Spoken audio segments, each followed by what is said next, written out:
Ndabahaye ikaze muri kino kiganiro ndi Asher niyo nizigiye nezerejwe no kubana namwe ngiye kuvuga ku ijambo ryerekeye ukuremwa k'umuntu iryo naramaze kuricako mu kiganiro giheruka ariko ngiye gushira ingufu cyane ku kuntu umuntu yaremwe mu ishusho y'Imana ngerageze no kwerekana ico ivyo bintu bisigura. Turisunga ijambo twisunze mu kiganiro tumaze kurengana giheruka riri mu itanguriro igice ca mbere ku murongo wa 26 n'umurongo wa 27. Iryo jambo ryerekana ko Imana yaremye umuntu mu ishusho yayo, ngo irema abantu bari uburyo bubiri ariko ibarema mu ishusho yayo. Aka kajambo rero mu ishusho yayo niho tuza gushira ingufu muri kino kiganiro. Iri jambo rirerekana neza ko abantu bose ababayeho abariho n'abazobaho babayeho kubw'ubugombe bw'Imana. Nta muntu yashoboye kubaho, nta n'uburiho nta n'uzobaho mu buryo bw'icaduka Imana itabifisemo uruhara, Imana itabifise ku mugambi. Ukubaho kwacu kurahwanye no gushaka kw'Imana. Si ibintu umuntu yigirira, si ibintu umuntu yipangira wenyene. Imana irakorana n'abantu kugira ngo abandi bavuke, nivyo Imana irakoresha kandi igakorana n'abavyeyi kugira ngo abana babeho, ariko Imana ivuyemwo ivyo kubaho ntivyoshoboka. Ico ni cambere. Ikindi tubona nuko Imana yaremye umuntu imwishushanijeko. Imana ntiyaremye umuntu nkuko yaremye ibindi bikoko, nkuko yaremye ibindi bihari. Ivyaremwe ni vyinshi, ariko ukuntu yaremye umwana w'umuntu hari akantu yongeyeko, kandi akana kantu gakomeye cyane gatandukanya umuntu n'ibindi bintu vyose vyaremwe. Kandi uku kuremwa mu ishusho y'Imana vyerekeye abantu bose, vyerekeye abo dukunda n'abo kumbure bitugora gukunda, vyerekeye abo twemera nabo kumbure tutemera, vyerekeye abasa natwe, bamwe twumva ko dusa turi mu mugwi umwe, n'ababandi twumva ko badasa natwe. Nta muntu numwe adafise agashusho k'Imana muri we. Ubudasa bundi burahari hagati y'abantu, ariko tugeze ku gashusho Imana yashize mu muntu, abantu bose baremwe baragasangiye. Kwemera rero ibi bintu bibiri, kwemera ko abantu bose baremwe n'Imana kandi ko yabaremye mu ishusho yayo, birafise inkurikizi. Mwibuke ko bino vyigwa, zino nyigisho ziswe itara, zifise intumbero yo kudufasha gukora igikorwa twatumwe nk'abizera cyo guhindura amahanga abigishwa. Hari ukuntu mu bihugu bitandukanye abantu basanzwe batahurana mu buryo bumwe canke ubundi, bagafata bamwe bakabaha agaciro, abandi ntibabaha agaciro, bamwe bakaba bubashwe, abandi bakaba basuzuguwe, bamwe bakaba bakundwa, abandi bakaba bankwa. Amahanga dukuriramwo arafise ukuntu aba yarafashe abantu akabashira mu migwi, kandi iyo migwi ikajana n'ingene abantu bafatwa.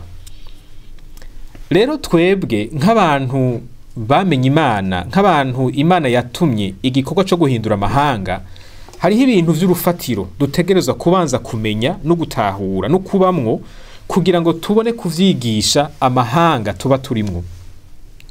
Ibi bintu mejeje kuvuga, kwemera ko ari Imana yaremye no kwemera ko yaremye abantu mu ishusho yayo, birafise inkurikizi zikomeye cyane zituma abavyemera hari ukundi kuntu bategerezwa kubaho gutandukanye nuko abatavyemera babayeho.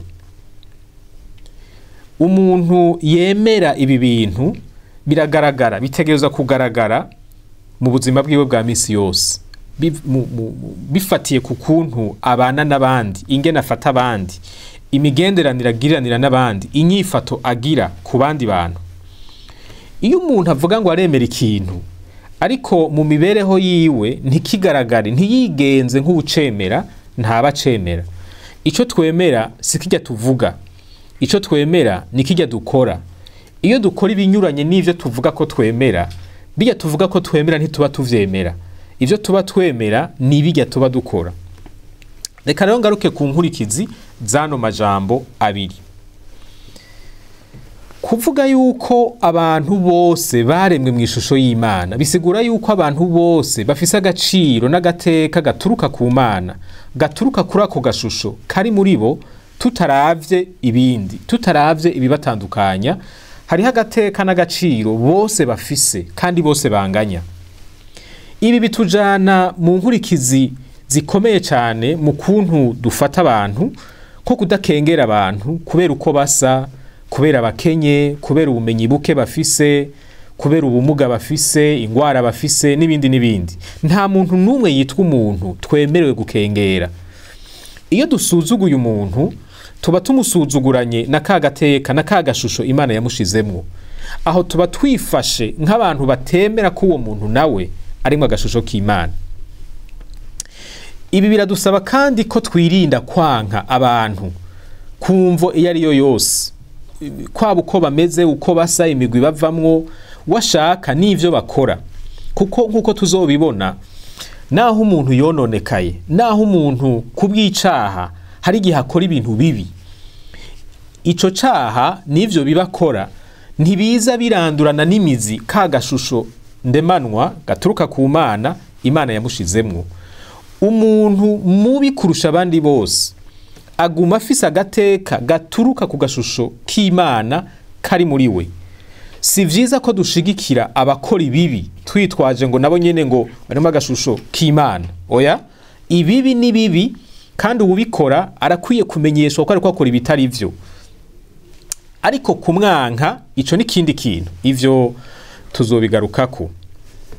Mu ijambo ry'Imana hariho ijambo ryerekana ingene Imana iha agaciro umuntu wese. Mu Itanguriro gice c'9 umurongo wa 6 hari ijambo rivuga ngo uzosesa amaraso y'uwundi nawe ayiwe azaseswe. Kandi igihe Imana yatanga iryo jambo yarasiguye igituma ngo kuko naremye umuntu mu ishusho yanje. Murumva agaciro Imana iha agashusho yashize mu mwana w'umuntu. Irakubahiriza cyane kugeza naho ubutakubashe isaba ko nakiwe nako katubaho. Imana irashaka gukingira abantu kuko n'abantu b'agaciro. Nta muntu numwe akwiye kugirirwa nabi gutyo nyene. Nta muntu numwe akwiye gufatwa nabi kuko Imana ico yamushizemwo iragiha agaciro kandi irashaka ko gikingirwa. Kuko rero nabivuze, ivyo twizera birafise inkurikizi. Ntibigarukira kukubimenya gusa no kubisubiramwo. Nimba tuvyizera vy'ukuri, nimba tuvyemera vy'ukuri, bitegerezwa kunyengetera mu mibereho yacu, bigahindura ingene tubaho n'ingene tubona ibintu n'ivyo dukora n'ivyo tudakora. Maze uko guhinduka kukaba ariko gutuma aho tubaye hahinduka, kandi tukakwigisha n'abandi kugira ngo abameze gutyo babe benshi. Uko ni kwihanga rihinduka umwigisho wa Kristo. Rero tukiri hano kuri iri jambo rivuga ngo abantu bose nabo gukundwa, nabo kubahwa, nabo gukingirwa. Wewe wifatiye ko nk'umukristo ubona vy'ukuri iri jambo urigendera mu buzima bwawe bwa misi yose, nta migwi y'abantu wanka, nta migwi y'abantu usuzugura, nta bantu wumva umenga nta gaciro bafise mu maso yawe. Ariko kandi ntugarukirize kuri wewe gusa. Uravye hirya no hino ubona abakristo bagenza bawe bifata gute? Mbega hagati y'amadini, hagati y'amashengero ubona hariho gutahurana n'ukwemerana mu budasa bwacu? Mbega abantu mu migwi itandukanye y'abamoko, y'abimigambwe, zaba intara, waba urukoba, ukuntu urukoba rusa, la race, mbega ubona abakristo ari abantu baha agaciro abantu bose bataravye uko basa? Iri ni ijambo rikomeye cyane kuko turi mw'isi icamwa abantu imigwi, bamwe bakankwa abandi bagakundwa, bamwe bakemegwa abandi ntibemegwe, bamwe bakitwa beza abandi bakitwa babi, kandi ivyo bigakorwa mu kivunga bataravye umuntu wese ku gatwe kiwe. Mu mwaka w'1974 abakristo bemera Bibiliya nk'umushinge w'ubuzima rukristo, abitwa ba evangelique barakoraniye mu gisagara ci Lausanne mu gihugu c'Ubuswisi kugira ngo bavugane ku gikorwa cyo kubwira ubutumwa isi. Bavuga bati igikorwa Yesu yatumye ishengero uyu munsi kiri mu minwe yacu. Mbega tugikore gute ko mbona isi iriko iruguruka, abantu basigaye bagira ingendo cyane, abantu basigaye binjira namwo, abantu bashobora gutanguza ishirahamwe mu gihugu kimwe mu myaka 10 rikaba rimaze gushika mu bihugu 10. Imico y'abantu iri kwiregerana cyane. Mbega igikorwa cyo kuvuga ubutumwa tukigenze gute? Abo bakristo bari bakoranye, barabarongozi bakuru ku isi, hirya no hino ku isi, barasohoye urwandiko bise la Déclaration de Lausanne, canke ivyamenyeshejwe i Lausanne. Muri urwo rwandiko babanje guhera kuvyo bemera, kuvyo bizera, kuvyo bahuriye ko nk'abakristo, kugira ngo babone gushika ku bikorwa bari bashaka kwiyemeza gukora bisunze ryabwirizwa rikuru, rya tegeko rikuru Yesu yahabigishwa biwe. Mu majambo bavuze baragarutse kuri iri jambo ry'ukurema, aho bemeza ko kandi vy'ukuri niko biri, niko ijambo ry'Imana rivuga ko umuntu wese yaremwe mu gashusho k'Imana. Ariko ikintu gikomeye nashaka kugaruka ko mu vyo bavuze ni inkurikizi z'ukwemera iryo jambo. Bisa na bimwe nari mpejeje kuvuga, ariko reka ndabasomere amajambo bavuze. Bavuze ngo turemeza ko Imana ari umuremyi w'abantu bose, ikaba n'umucamanza wabo. Ivyo nawe ndizera ko uvyemera. Kubera iyo mvo, ngizi rero inkurikizi z'ukwemera iri jambo. Dutegerezwa kwitaho kubona ubutungane bwiganje mu bihugu. Ntidushobora kwicara ngaho akarenganyo kadukikije ngo tureke kugira ico dukoze, kuko iyo umuntu arenganijwe ni ka gateka gaturuka ku Mana kaba kariko karahonyangwa. Ngo dutegerezwa kwitaho kubona ubutungane bwiganje mu bihugu, kubona abantu basubije hamwe la réconciliation, kandi babohotse ubwoko bwose bw'agacinyizo, toute sorte d'oppression. Ibi bintu vyo gufata imigwi kanaka igacuranguzwa, igashigwa hasi, gahonyogwa ko binyuranye n'iri jambo ry'ukwemera ko Imana yaremye abantu bose mu ishusho yayo. Ngo kubera umuntu wese yaremwe mu ishusho y'Imana, umuntu wese arafise agateka n'agaciro ndemanwa, tutaravye idini yiwe, uko urukoba rwiwe rusa, imico yiwe, igihagararo afise mu gihugu, igitsina canke imyaka. Ibi bintu bitandukanya abantu ntibikuraho ka gaciro ndemanwa umuntu wese afise. Ico baracemeje. Ngo nico gituma umuntu wese ategerezwa kubahwa no gukorerwa, être servi, aho gucuranguzwa, être exploité. Aya n'amajambo aba barongozi b'abakristo hirya no hino ku isi bakoraniye mu Busuwise mu 74 bavuze, banditse, kandi aya majambo n'ay'ukuri barerekanye neza inkurikizi z'ukwemera ko umuntu wese yaremwe mu ishusho y'Imana. Agaciro n'agateka k'umuntu wese yitwa umuntu gaturuka ku gashusho k'Imana kamurimwo, ntigaturuka ku bwoko bwiwe, ntigaturuka ku muryango avamwo, ntigaturuka ku mafaranga afise, ku cubahiro afise, n'ibindi n'ibindi. Nico gituma nk'abantu b'Imana dutegerezwa guharanira ubutungane, kuko iyo umuntu arenganijwe n'ishusho y'Imana ibihonyanzwe. Dutegerezwa guharanira gusubiza hamwe hagati y'abacanyemwo, kugira ngo ntibabandanye babangamira agateka Imana yabahaye. Dutegerezwa guharanira ukukurwaho kw'agacinyizo kose. Dutegerezwa gukora ibishoboka vyose kugira ngo abantu babane neza mu budasa bwabo. Dutegerezwa gukora ibishoboka vyose kugira ngo ntihagire umuntu yimwa amahigwe y'ukuronka ivyo akeneye, azize icari, ukwasa, iyava, abavamwo, n'ibindi n'ibindi. Mu yandi majambo, dutegerezwa kwitaho ineza y'abantu bose, kuko bose barasangiye agateka n'agaciro bituruka ku gashusho Imana yabashizemwo, agashusho kayo.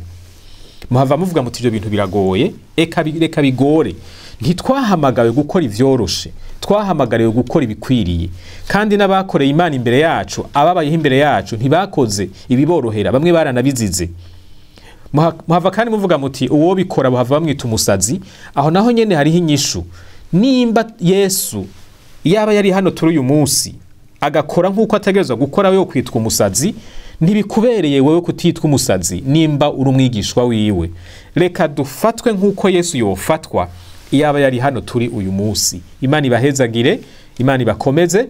Iri jambo ndabasabira ngo rinyengetere mu buzima bwanyu, murigendere kandi mufashe n'abandi bakristo kurigendera, kuko nico twahamagariwe. Umwami abahezagire.